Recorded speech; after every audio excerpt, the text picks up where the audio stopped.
I'm Rob Licuria, Gold Derby Senior Editor here with Scott Wheeler, Head of Makeup Design and Prosthetic Designer for Regina King's featured directorial debut, One Night in Miami. Scott, take me back to a few weeks ago when you found out that One Night in Miami was included on the Academy's shortlist for makeup and hairstyle. Oh, well, when we found out, certainly we were excited about it. There is a process that the makeup and hair branch go through, and we submit portfolios and show pictures of before and after, what our goals were, and give written descriptions. So we had a pretty good idea based on opinions from friends of mine that we were being looked at. So while we were really excited about it, we weren't entirely surprised by it. I think what has come as more of a, I don't want to say a surprise, or even that I'm bothered by it, but we've kind of been under the radar on everyone else's awards circuit. And I think that has a lot to do with the fact that the work we did was difficult to see for what it is if you haven't looked at the actors before pictures or seen them in other things. Yeah. You know, in many professions as an artisan, sometimes the best work is the work that you don't notice, and sometimes the best work is the work that you can't help but notice. And that is true for costume design and cinematography, and absolutely for makeup and hairstyling, because you know, some of the greatest makeup stuff has been that really wonderful prosthetic stuff you see in sci-fi movies and horror films.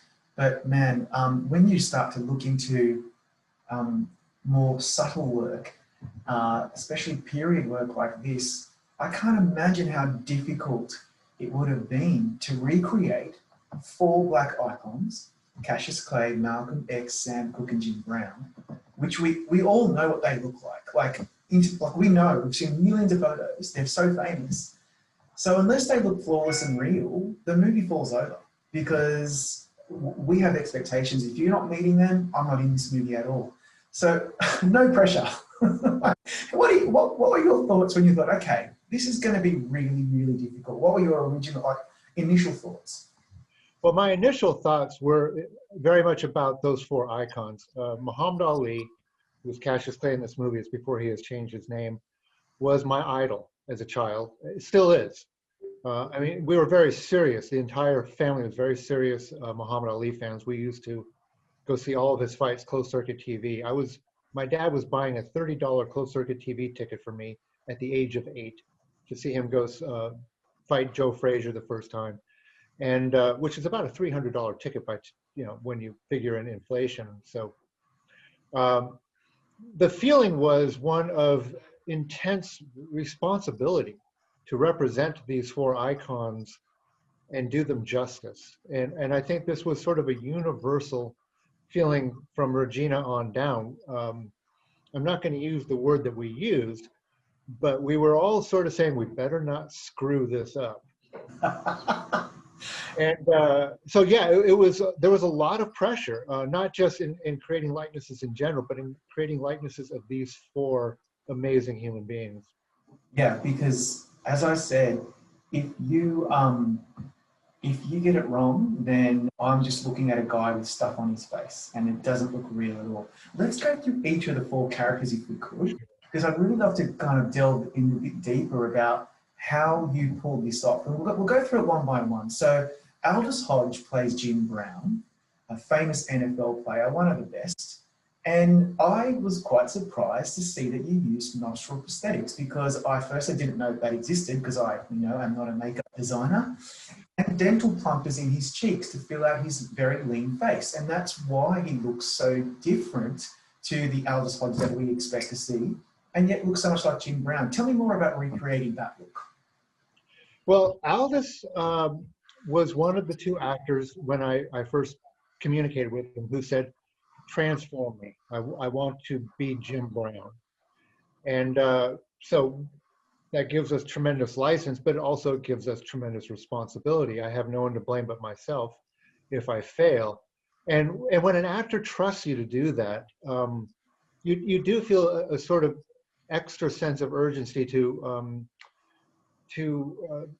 give them what they want, to do them justice as well.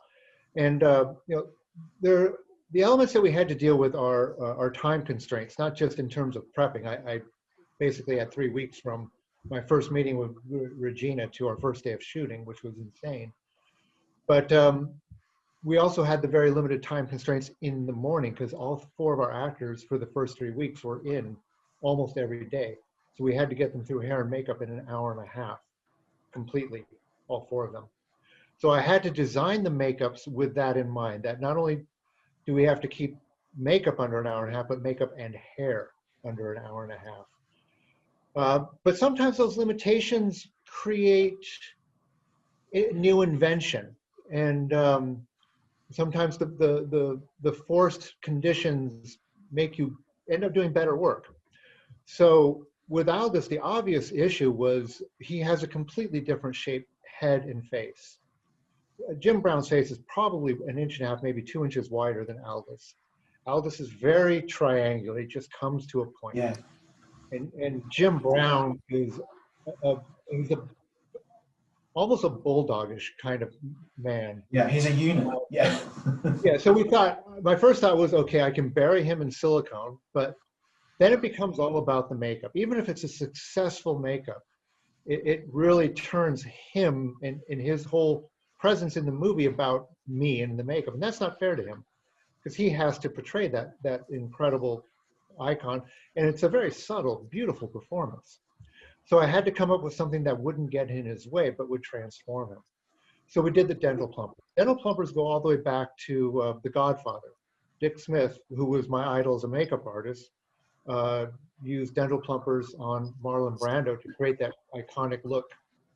And you can do amazing things with it. And the great thing about dental plumpers is that you can't see anything wrong on the surface because it's happening internally.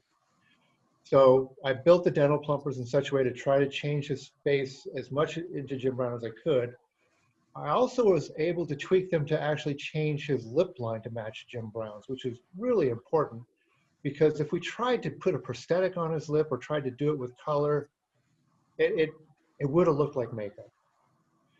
And then the other big thing I did on him, well, we did the nostril prosthetics. I tried a full nose prosthetic at first because that was another big difference between Jim Brown and Aldous. And the nose piece didn't, it just looked, I could see what it was. I could see it was a prosthetic. And so when I went back to the lab and thought about it, I realized that there was a way I could just use nostrils and that would put a pinch on his nose in a certain position and it would completely reshape his nose, even though we're using minimal prosthetics on his nose. And it worked. It completely changed the shape of his nose, not his nostrils. And then the last thing we did that was really important is Aldous has these thin, high-arching, beautiful eyebrows. And Jim Brown has these caterpillar, manly eyebrows. So I had to go in and hand lay them with hair. And the tricky thing with that, I mean, laying hair is one of the old arts of makeup. It's one of the, when I first got into the business, makeup artists would always say, you can judge a makeup artist by how well they can lay a beard. But eyebrows are a whole different ballgame because they are so intricate and they're such an intimate part of the actor's face. And then on top of that, I had to do it for 3 weeks and match perfectly because it was a continuous scene that we were shooting. And we would literally cut from shots that we shot on day 1 that we shot on day 7. And so if they were changing position, density, shape, or anything like that, it would have jumped out really quickly. Wow. And then on top of that, we did a lot of other shadow and highlights to further reshape his face. And then Nicoya and Wayne Jolla, Nicoya Yancey, did this amazing job of matching Jim Brown's hairline, but they tweaked it, and they tweaked his hair shape in such a way to make his face look wider. So it's a match, but it's a cheat at the same time to create an overall illusion. Yeah. And then with Leslie Odom Jr., I must admit, at first, I was like, oh, that's Leslie Odom Jr. Because he really, he looks different. And a lot of it has to do with, again, this use of a prosthetic that is quite subtle. So talk us through briefly how you recreated Sam Cooke. Well, with Sam Cooke, we wanted, I mean, the obvious differences between Leslie and Sam is Sam has a longer face. He has a very distinctive nose and chin. And we wanted to do a prosthetic nose and chin. We ended up not doing the chin because it's risky. It's in an area that moves. And if it didn't move properly, no matter how well we did the chin, that could have been an issue. And being an independent film, we didn't have the safety net of post-production digital fixes. And there are no digital fixes on any of the makeups in this movie. So I wear it as a badge of pride, but it was also the risk that we were facing, because even if they were bad, we didn't have the budget to fix them. Yeah. So that was one of the reasons we opted not to do the chin. The other reason was we simply ran out of time. We wanted to do a nose, a chin, and he was the one of the four characters who's wearing a hairpiece. And putting that hairpiece in and integrating it into his own hair, and they also had to lay hair to augment his hairline. They needed 45 minutes to an hour in hair, which gave us 30 minutes to 45 minutes to do his makeup.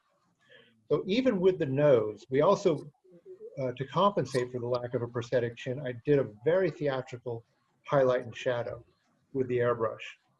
And then we also tweaked his eyebrows with color and with setting gel. And during the first couple weeks, we triple teamed his makeup. Sabrina Castro would lay the nose. I would be poking in between her arms while she's laying the nose with the airbrush, doing the highlight and shadow. And Lu Fengqiu would be on one side or the other side doing his eyebrows. And it was kind of an amazing dance.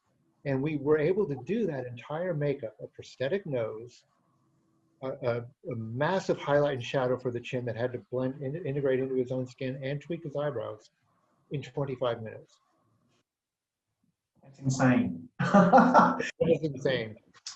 You know, and then on the other hand, Kingsley and Eli didn't want to use prosthetics. And so... Yeah, in all fairness to them, I think that often comes off as like they were being difficult, and they weren't being difficult.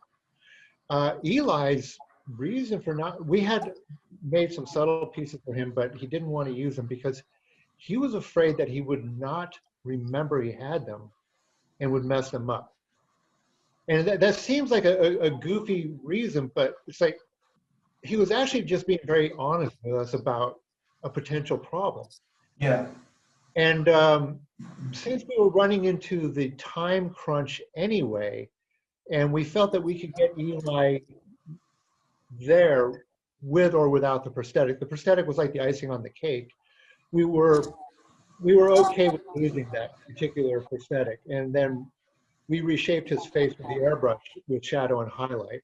And then we dressed his eyebrows and recolored them to match Cassius Clay. His eyebrows were so difficult, we actually had to use a prosthetic glue to redress them. And then with Kingsley, look, to be honest, if you had to compare all four, I found Kingsley and Eli uncannily resembling Malcolm X and Cassius, aka Muhammad Ali. And that's all through your trickery, light and shade. And I just found that fascinating. Was one, like, which one was the most difficult of the four in terms of the challenge to make sure that you got it right? Aldous, by far. Well, gosh, I mean, Aldous and Leslie, because we're referring to it as a subtle makeup, but Aldous and Leslie's makeups are not subtle at all. They're very dramatic changes. And that nose that's on Leslie is not a small nose. It's at least a quarter of an inch thick on the bottom. Wow. Yeah, it's incredible. You know what else, though, with this film? It's not just the four black icons. There's a lot of work with the rest of the cast, and I noticed a heap of period hairstyling in this movie. Can you talk us briefly through that aspect? Because that sometimes gets a bit of a short shrift. Nicoya and her team did an amazing job because they had no money to work with. And you often hear that, but look, on independent films, it's the truth. And so they had to build over 100 wigs, well, not build, but dress and cut and style. They were all synthetic, and synthetic hair is a nightmare to work with. And they looked absolutely real. And they were working night and day, getting those prepped for all the big background days. And our specific characters, Jackie Wilson, Jewel Stottle, and Myron Cohen. Those were three really big ones. Myron Cohen, our actor, had a full head of hair. And so I had to lay a bald cap on him and hand lay the halo of hair to match Myron Cohen. And then do a shadow highlight, tweak his eyebrows. And he ended up looking a lot like Myron Cohen. So that was a big victory. I wish we could have seen him a little bit more in the movie, but his presence is still felt.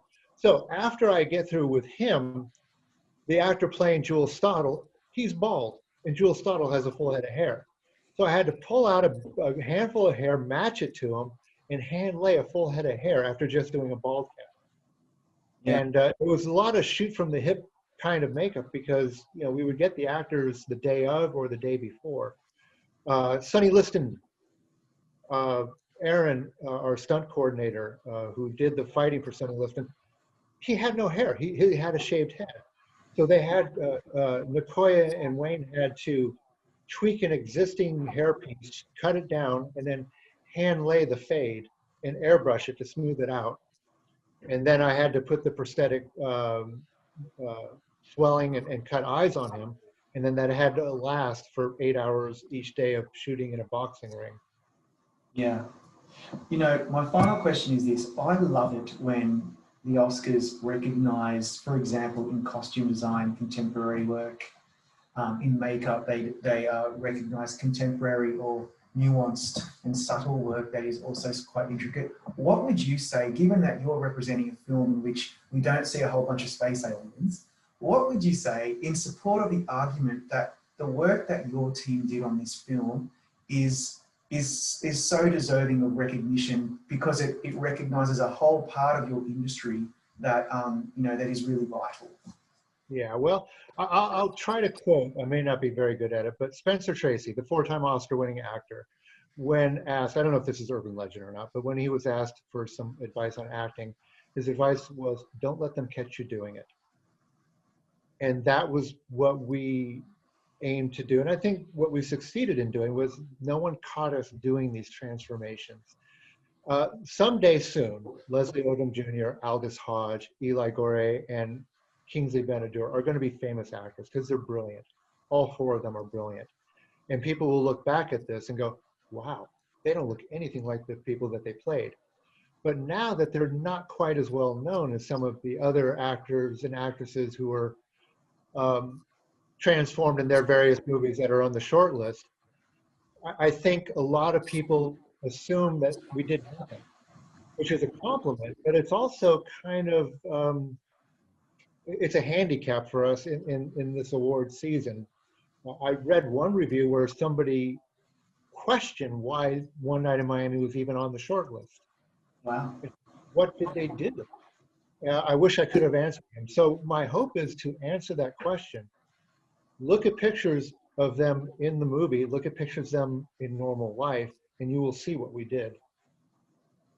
And also look at pictures of the people they play so you can see how close we are. Exactly. And you know what? The beauty is the people who are making the decisions in this category happen to be your peers who know what they're talking about and who know good makeup. And I was so thrilled that a film like yours, a work like yours is being recognised, at least on the shortlist, and hopefully as a nominee. And so congratulations on that and good luck for this Oscar. Thank you so much.